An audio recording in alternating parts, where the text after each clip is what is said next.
J.D. Beltran from the San Francisco Arts Commission. J.D. has also taught in our City Studios program at SFAI for a while. Is very well connected with our community, and so we're happy to have her today to talk about the Arts Commission grants, how to apply, and more information as it comes. So, thank you. Thanks, Dan. Thank you. I've not only taught in the City Studios program, but I've actually taught as a faculty member here since 2003. Actually, 2002. And I taught in the contemporary practice, sort of the freshman program, as well as in art and technology, printmaking, film. Gosh, I can't remember all the departments I've taught in, but I love teaching them because the students are always so imaginative and talented and hardworking and always surprise me with new ideas. So I'm particularly excited to be making this presentation because shortly after I graduated, before I even knew about the Arts Commission, I applied for a grant. Actually, a fellow SFAI student told me about it and said, you really should apply for this grant, especially because, quite literally, there's a 50% chance of you getting it, which is kind of amazing, right? And I would say that now the percentage isn't that high, but it's still pretty high in terms of if you qualify for this grant, compared to the pool of people who are applying. There's probably at least a 30%, a 1 in 3 chance that you're going to get it, which I think is pretty great in terms of comparatively with other grants and how competitive they are. So let me tell you a little about the Arts Commission.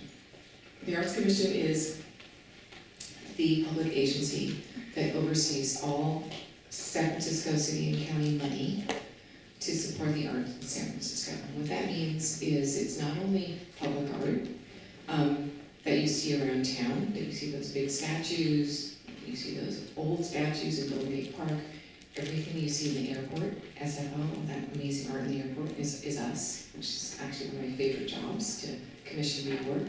All of the public art that you see in city buildings, like Public Utilities Building, or like the new Transbay Center, or Muni and BART stations, that's all us. And then, in addition to public art, and the reason I mention that is because all of you should also be applying for those opportunities. I'll give you a great story. The Transbay Terminal is going to have this gorgeous terrazzo floor. That was actually, and it's a $1 million project. And it's the entire 10,000 square foot floor, maybe more, I think, of the new Transbay Terminal at First and Mission. And the person who won that commission was a year out of grad school. She actually went to Stanford, but she submitted a grant, had a great idea, her proposal looked terrific, and she got a $1 million commission, to do a permanent public art project. Wow is right. And it wasn't that complicated a project, too. It wasn't like she had any greater expertise. It was just she had great ideas, and she had a great proposal, and she had a great concept. And she was competing with artists who've been making work for decades. But that's what we look for. It's not about your level of experience, and particularly in public art. So there's this thing that I'm going to go over very briefly at the end of my presentation, but it's called the Artist Registry. And every 2 years, the Arts Commission has a call out that you will get as long as you sign up on their newsletter, which I'm going to require all of you to do. That will tell you when the next artist registry is, and all you have to do is submit your name and your portfolio, and if you have a strong portfolio, then you get on the list, and you get considered for all of these opportunities. You might get called out of the blue, saying, hey, we have this opportunity for this new public building, and we're looking for artists, and your portfolio seems to fit. We are thinking of submitting your portfolio that you've already submitted for consideration. And that's, as long as you're part of the Artist Registry, that's all you need to do is say, yes, I'm interested. But that gives you access to this amazing resource. Okay, so the Arts Commission also gives out $6 million in grants. And every year, it's incredibly generous. And those grants are to a number of different entities, of course.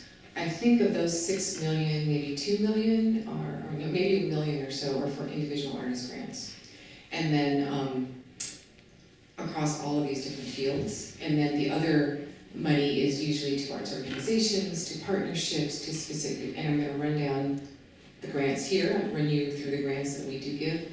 But every year there is that money for us to disperse, which is terrific. And the key for you getting it is submitting a strong proposal, which I'll get into right now. Okay, so our main site is sfartscommission.org.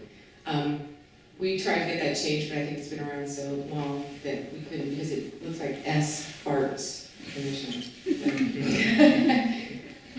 But anyway, so if you go to our main page, you see the main page here, and then what you would want to do is click on Find Opportunities.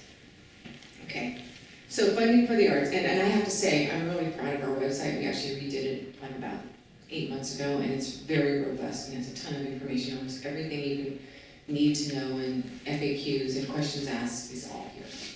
So here's the funding for the arts. We do grants, we have calls for artists, and this is what I was just talking about, the public art and the public art part, as well as our galleries. We have a gallery that also has exhibitions.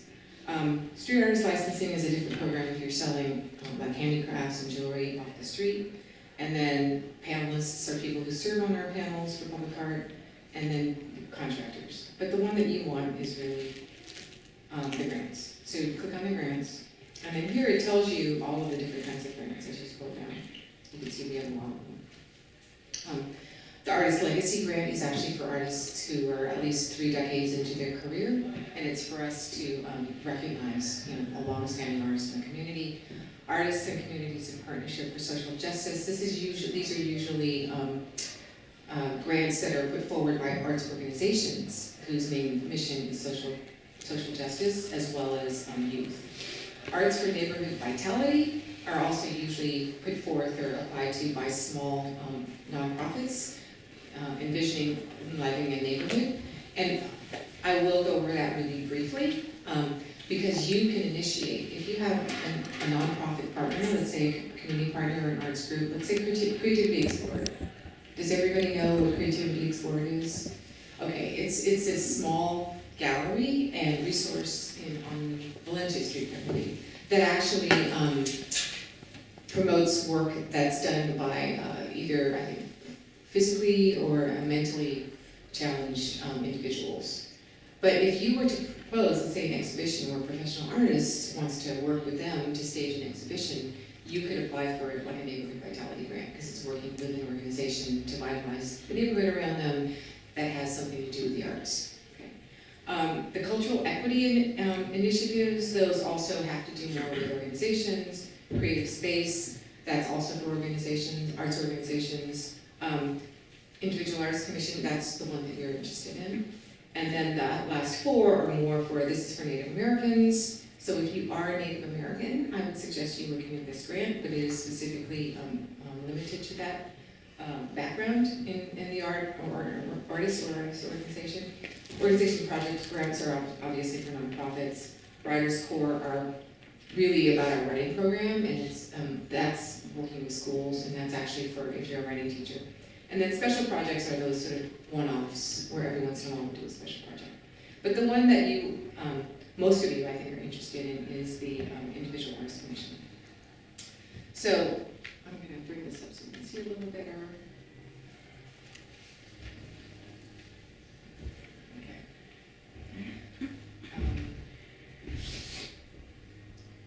Oops, just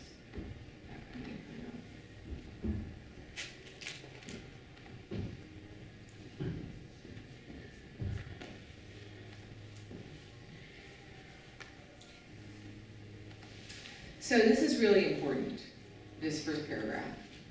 The Individual Artist Commission grants support for individual artists who are living and working in San Francisco. So that actually is a very important qualification. You actually have to submit proof that you're living in San Francisco.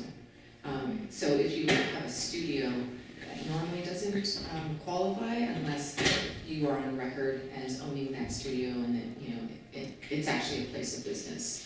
but you have to establish some connection and legal residence of some sort in San Francisco. For specific personal artistic projects that in turn stimulate the creation and presentation of new works of art. So they have, this is also important, they have alternating years. So for 2018, meaning Wednesday last year, meaning for projects that will be realized during 2018, it was for theater, music, and dance. But what that means is that for this year in October, and this is great because you're all here and you plan for this, it will be for the other three categories, which is visual arts, which is what most of you are interested in, and literature. And so they flip-flop years. So the people who applied last October were in theater, music, and dance, and they'll actually have gotten their grant money or a portion of their grant money this year, and they'll be executing their projects this year. They're usually one-year projects. They're usually expected to be done within a year. So I'm going to go to actually a PDF that has, where is that? For that. You won't find this on the website because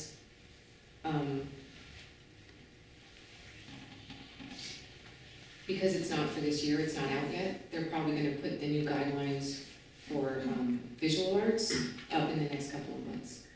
But I did want to show you this, and this is like for fiscal year 2016-17, which is the last year that they gave visual media or literary arts, and that they're going to award this fall in October. These were all the people who got grants for 1 year, which is amazing. And those are 15,000 grants. Isn't that great? And they got all, and I see actually quite a few SFAI alums here, which is fantastic. And there are all these different disciplines. So the disciplines this fall are going to be for visual arts, literary arts, and media arts. And visual arts is a very broad category. It involves, and I did want to make this distinction, it involves like new genre-based performance art. Because there's another category that's for performance arts, but that's like dance. That's actually professional performance arts. New genre-based like installation or live performance that's more fine arts based is under visual arts. Okay? Literary arts are writing, obviously, and media arts are film, as well as photography and anything to do with media. But yeah, this is actually pretty cool that you can see all of these people got $15,000 grants to do their work. So I'm going to walk you through the actual grant guidelines. And you know what, is Galen here? Oh, I'll email you the ones for 16-17, which were the most recent ones for visual arts, and so you can have those also online. Because I also emailed him another help sheet. Okay, so let me see if I can find this. Okay, let's see this.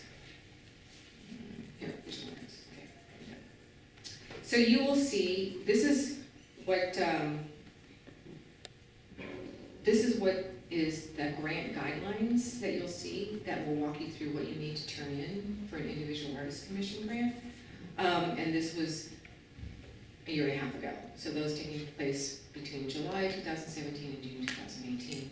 So your deadline is probably going to be October 2018 this year. I don't know when it's going to come out, probably very soon. And it's for visual, literary, and media. So this is important. The Individual Artist Commission Grant supports individual artists living and working in San Francisco. It supports new creative work. But that's kind of conditioned. If you are, let's say, a painter, and you want to propose a grant for doing a new film, it's unlikely you're going to get a grant because what they use your record for is to see the likelihood of success and the strength of your portfolio that has a relationship to your project. So I would, even though it is for the generation of new creative work, the new creative work you propose and your ability to carry it out and the quality of that work should be reflected in your previous proposals and your previous shows or your portfolio, okay? So I would encourage you, even if you want to do something new, if you want to apply for a grant for it, at least have one project that kind of points to that medium. It points to your ability in that medium to fulfill that project, even if you have other kinds of media that you work in. Okay? And then, this is really important, and the reason is that the Arts Commission doesn't want you to give a grant to do a bunch of paintings in your studio that never get seen. A big part of this is your professional development. To be able to fund your work, but then to have your work be seen by the public to grow your career. So this last paragraph, the commission must include some form of public presentation, either as a work in progress, like a workshop, a reading, or a rehearsal, or final polished piece, like an exhibition. And so you usually, as part of your grant, have to show some sort of commitment or some sort of agreement with somebody that your work is somehow going to be in the public in some way. Okay? And I'll answer any questions and go over that later as well. Okay. Grant amounts are up to $15,000. I would never ask for less. Many artists, when they think, oh, if I ask for $10,000, I have a greater chance of getting a grant. No, ask for the maximum amount.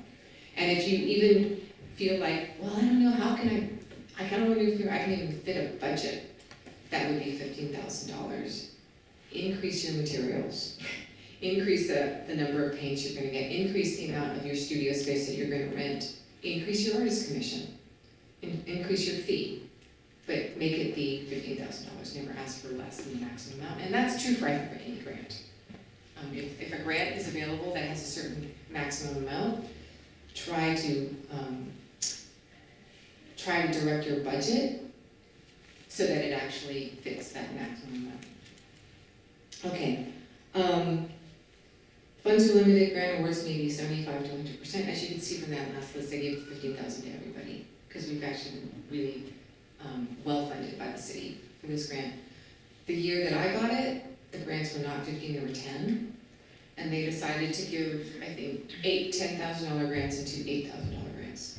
So there always is that possibility that you may not get the 15,000, but you should ask for it anyway.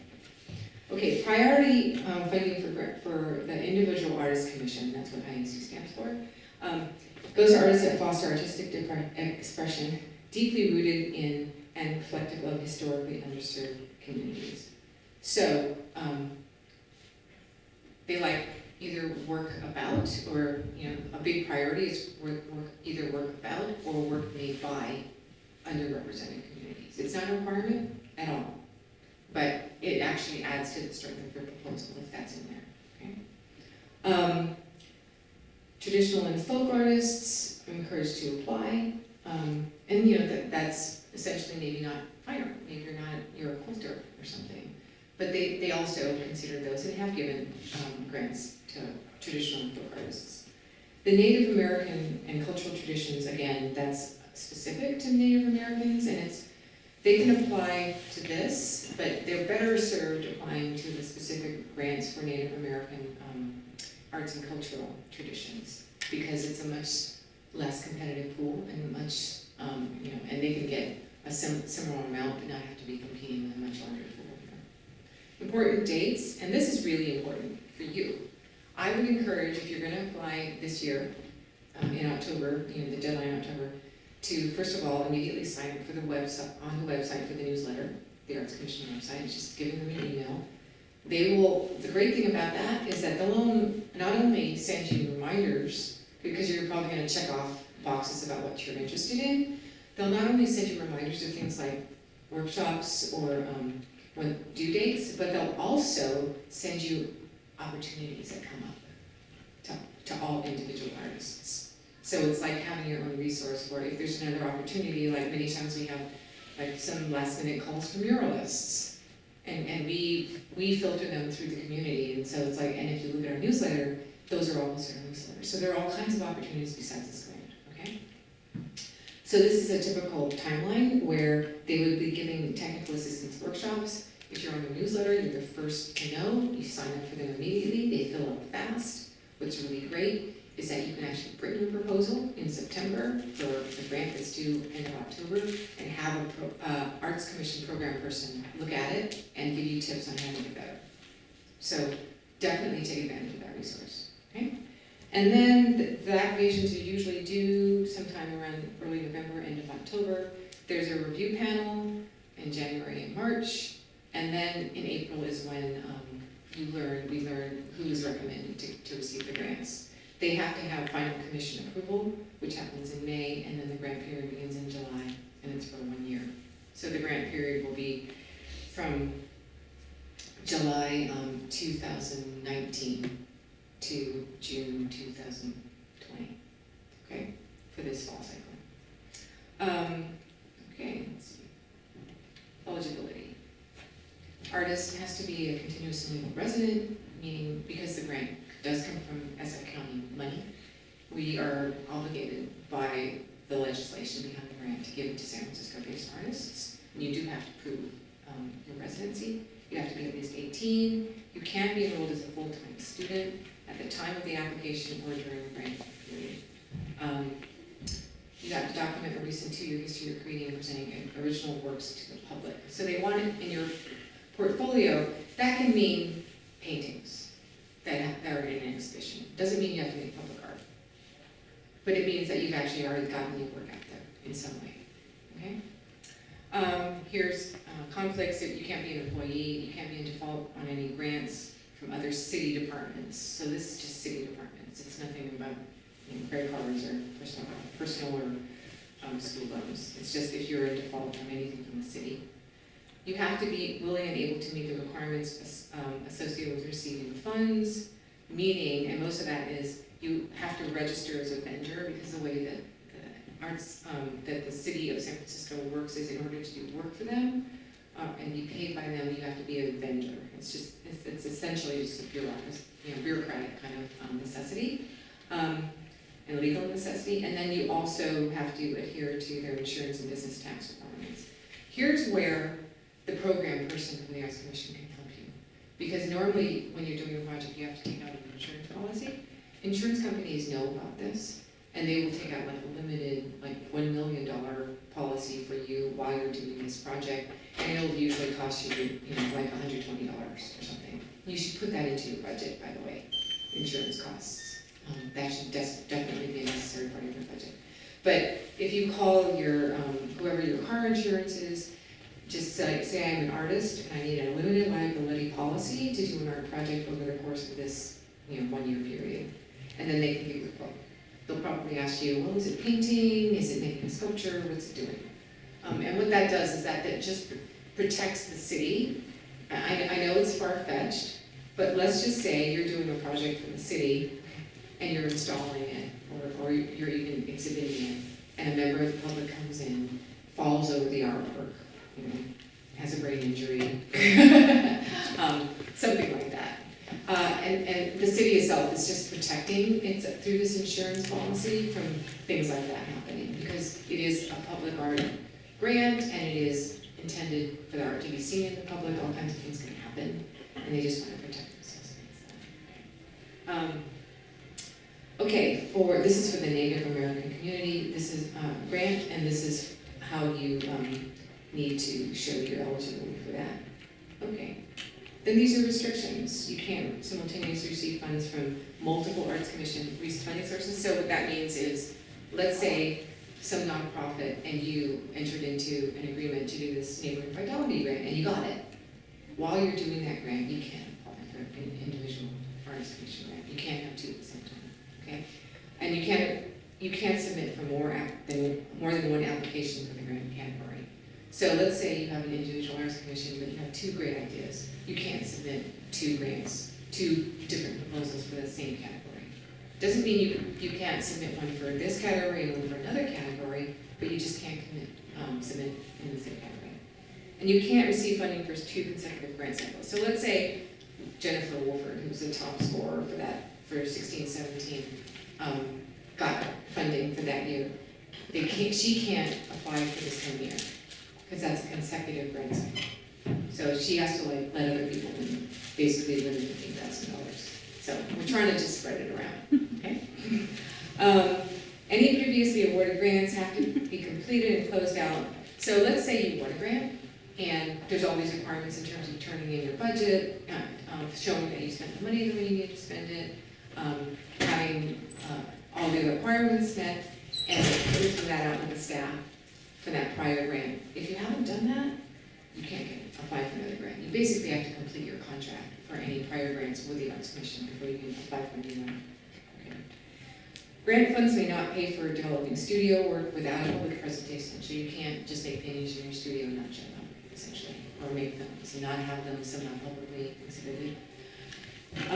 The projects that will not take place are being presented in San Francisco. So wherever you do the public presentation has to be in San Francisco. They're not requiring you to make the work in San Francisco so you can get a grant. If you live in San Francisco, let's say you have a studio in Oakland or Bayview or Alameda or something, they'll give you the money as long as you can provide that, the legal residence.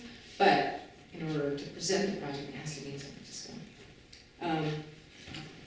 If the main intent is curating, archiving, or journalism, that doesn't qualify because you can't buy it from refreshment. You can't use the grant funds for refreshments. So in your budget, don't put refreshments for my opening reception. You can't use the grant funds to pay for food. Okay. Okay, project requirements, you have to generate new work. This can't be to pay for like old work that you're finishing. You actually have to generate a new body of work. You have to present it in public. If you're working collaboratively, you can actually like apply as a collaborative, that's fine. And if you are, let's say, doing something out in the public, let's say you're planning on doing an installation in the Civic Center, you have to actually show that you're going to apply in your timeline that you submit, that you know that you have to apply for things like city permits, public spaces, okay? And that's kind of the guidelines. Here's the scoring. They actually score according to what the Art Commission goals are. And you saw the goals earlier on. Artistic history and merit. So they look at your portfolio and they give you a score based on the strength of your prior work. They give you 40 points on the proposal itself. So it's really important that you write a strong proposal and that you show from your past portfolio that you're capable of doing it and that you are able to articulate and show what you plan on doing for the future. Okay? And then the ability to create the project. And that's kind of evidenced by both your portfolio showing that you, let's say, completed prior bodies of work that are similar to what you're proposing, or that you actually have a team or some sort of resources to do it. And so here, they also have a nice graph that breaks out those different scoring criteria that I'm not going to spend too much time on because we're in the last 10 minutes. And I wanted to also go over other grant resources besides this one. But you can look into more detail of the scoring criteria. And then here it tells you about the review process as well as the panelists. And you should know, and you should go to the review of your grant. They're all public. So you'll be notified when your grant is going to be reviewed by the panelists. You'll get to hear what the panelists say about it in public. This is a huge professional development and learning opportunity for you to actually see what people think, who don't know you, who don't know your work, how they respond to it. If they say, well, I wish that person had explained a little bit more about this, or this particular piece is really strong, but this one is not. This is a public assessment. It's not to the public because it's in a small room, but it's open to the public. And you should go and take advantage of that because it gives you great feedback on your proposal and what the strengths are that people see in your work, as well as areas in which you could probably improve. And then funding recommendations, they will fund usually no less than 75% of what you ask for. And then the panel also takes notes. Those are public, and the panel knows that they have to be public, and so they'll write notes about your proposal and about what they think and why they made their decision and what their scores are. And you have access to those. You can get copies of those. And then we have to approve them. The Arts Commission themselves, they go before the full commission, and we approve them. And then you get notified probably in April. Award letters will include all the contracting procedures. That's it. Oh, submission guidelines. So they have actually a grant management system, so it's online. And I think if you have materials that can't be uploaded online, you need to talk to the program manager about that. If there's something that's gonna restrict you from doing that. But you have to sign into the grant management system, and it tells you here very sort of step by step how to sign into that grant management system. And then it asks you these questions about if you have a fiscal sponsor, and it actually runs through here the whole application. So you can look at this link that Galen's gonna send you, because it's not available online yet, and you can actually see everything that's gonna be asked in the grant, okay? And it's pretty detailed, making sure that you enter all the, apply to all the, and fulfill all of the requirements. And it gives you examples. This is a nice thing, because it actually gives you a really good example of a budget. So here, let's say the grant user precedent is 15,000, and this person also got 2 other grants, then, and it plans on doing ticket sales, so this is what the revenue would be. So your budget should include not only your costs, but any revenues, you know, and how much your income over your, and your income could be 0. You know, you may not be expecting any income, that's fine. You just put that in your budget. And then you would show what you would spend the money on, like fees, technical production, advertising, marketing.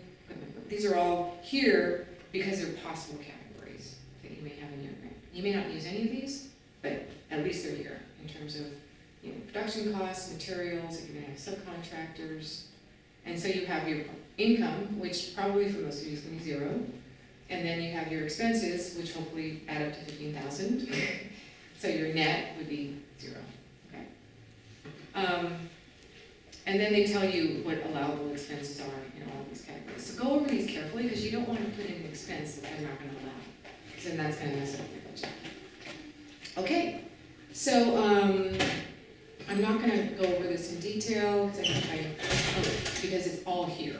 It's all in the PDF. I also wanted to go over other resources besides the Arts Commission that I put together.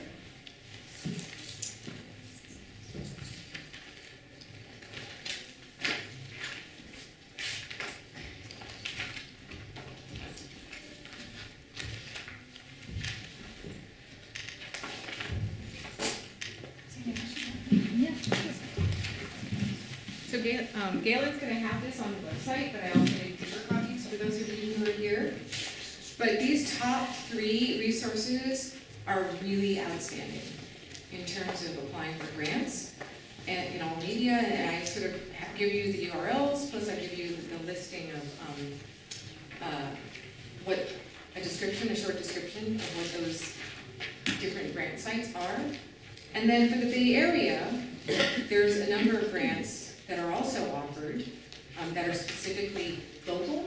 The good thing about those is that they're a little less competitive because they're for San Francisco or Bay Area based work. They go from small to very large, obviously. The first one, of course, is the Individual Arts Grant. One grant that I think isn't known very well, and I think you all should apply for, is the awesomefoundation.org, because it gives out grants every month. They decide, like at the end of the month, who to give the grant to, and you get it within like a week, and it's $1,000. And they're usually from small to large projects.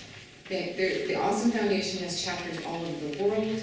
It's a small group of people who really believe in art making and funding artists. And I think they give out like 3 or 4 grants every month. And the competitive pool is really small.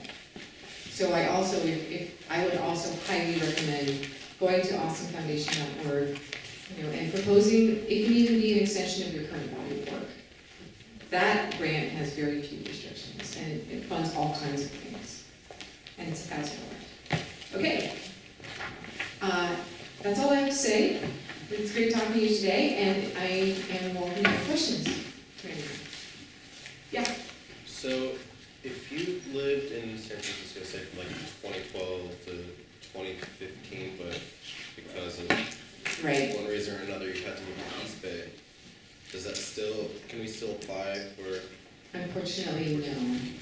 You have to be currently living for the time when you apply for the grant. So you have to actually ask for proof of your legal residence being in San Francisco. You mentioned something about a any of those? Yeah, so if you actually like rent a studio space and you're listed as the person who's actually renting it, Right, then that can be, I think, having a business, a legal resident, a legal business, Right. that also will qualify. okay. I'm pretty sure. Hey, I'm a video producer, and I'm wondering what is considered public for video? Because I have a YouTube page and Instagram, but would I have to? Probably rent a social media studio? is not public. Okay. Probably public is that you would arrange a screening. And I'm glad you brought that up, because that particular requirement confuses and intimidates artists. Like, I can't rent a theater and have a screening. What I would suggest, if you're gonna do a proposal, is that you book this lecture hall. And then you say, I am gonna have a public screening debut of my film on this date at the San Francisco Art Institute lecture hall. That's public, you know. And if you, let's say you are doing visual art or 2D art of some sort, and you are trying to figure out a space, what I would suggest is that you actually speak with some smaller galleries about trying to get the work shown in a gallery or in a group show. You can be really creative. What I know some artists did is they actually sort of created a gallery in their living room and gave it a name, and actually had like a living room gallery, which, you know, they do exist, that was going to be, that had sort of had a letter committing to show the work when it was done. So, but it needs to be public, it needs to be open to the public, you need to publicize it, and that's why there's that marketing thing in the budget. Because they really, really do intend to support you, but it's a public art grant. I mean, it's for the public, it's from the city, right? And so they don't want people just making the work and never showing it, and the public not getting the benefit of it. Any other questions? Yeah. So earlier you said you have to sign up as a vendor or something like that. What if you had an LLC for your art business, for taxes and stuff? You have to sign up as a vendor. So, okay, so, and I'm glad you asked that question. Even if you're an individual artist, they don't require you to be like a sole proprietor to be a business, to be an artist, but you have to sign up with your social security number or your LLC or whatever to be officially a vendor. And that's just our process, you know, because the way that San Francisco pays its money is it can't pay people that are not its vendors. Okay. So the way that you get your grant money is you officially become a vendor by signing up to be a vendor, and I don't know how long the process takes, but it's essentially just providing your information and your business address or your home address if you work out of your home, and then being essentially designated as an official City of San Francisco vendor to receive funds. But it's kind of a bureaucracy thing. Anyone else? Does anyone want to know some tips about great grants? Okay. In a nutshell, the strongest grants show a consistency in terms of your thought, your concept, and how you manifest it in the work. So I'll do the flip side. People may think that, well, if I show them that I can do all these kinds of different work and work in these different subject matter, that will be strong. It's quite the opposite. If you decided that you wanted to paint, safety pins for 20 years, and you have 300 paintings of safety pins, that would be a strong proposal as an artist, because it shows that you have this commitment to really exploring your subject matter, to doing it well, that it's consistent, and that you have a passion for this. And it doesn't mean that you only have to paint about one subject matter, but I think maybe the short summary of what I'm trying to get at is that show that when you explore a particular subject matter or aesthetic or concept, that you do it deeply and thoughtfully, and that you can show evidence of that in the work, in your portfolio. So not just like one painting that's a one-off, but at least 3 or 4, if not a whole body of work. I think it's when the panels see proposals that are kind of scattered, and it get the sense that the artist doesn't really know where they're going with their work, that are the weakest. And on the other hand, if the artist seems to have some consistent idea, even if that idea is like film, a painting, an installation here, a public performance, but it's the same idea, that's a strong performance. So the media itself is not necessarily sort of what you should concentrate on, like, oh, what if I did a painting here, but then I did a film there, and I did another, installation there. It's the concept. It's your thoughtfulness and exploration of the concept that you're exploring, and how well you, sort of manifest it in your work. And then the other thing is proofread. Have somebody else besides yourself, before you turn in the grant, look at your grant, hopefully a writer. Proofread your narratives. Make sure that you're being articulate and not confusing in your descriptions of your work. Proofread your artist statement, but be professional. Trying to think if there's anything else. I think you're limited in the number of slides that you can turn in, so be really strategic in terms of thinking about every single one and how they fill in information for the panel about what you do and who you are as an artist.